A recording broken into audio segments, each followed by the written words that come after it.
After the girl named Neve was brutally murdered and her body dumped in the lake, her spirit seemed unwilling to rest. Through a dog that could see her, she guided those searching for her to the lakeside. Just then, a flock of crows flew in from the distance, heading straight for Neve's body and beginning to circle eerily overhead. Neve's boyfriend also noticed something floating there. Several boys quickly stripped off their clothes and ran into the water. Neve's mother, as if sensing something, cried out in anguish. Seeing her mother's pain, Neve felt deeply distressed. She approached her mother, whispered, "I'm sorry," then turned and left. She couldn't bear to see her loved ones face the sorrow of her lifeless body. Yet before she had gone far, her mother's screams echoed again. The boys had already carried her body back. At the same moment, Neve's father, Tom, arrived. Approaching his daughter's corpse, overwhelming grief instantly shattered him. Unable to bear witness to her parents' anguish, Neve hurried into the woods. Soon after, police swiftly cordoned off the scene. This appeared to be an unusual homicide. A charred wooden boat was discovered on the shore, possibly the vessel used to dump Neve's body.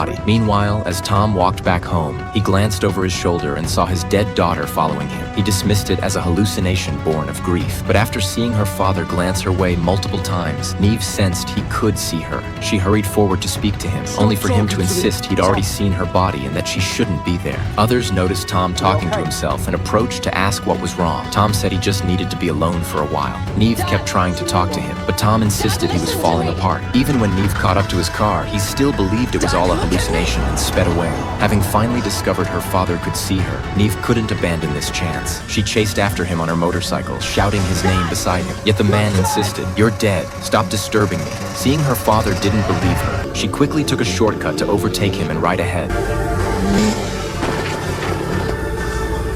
Stop, Dad. Stop!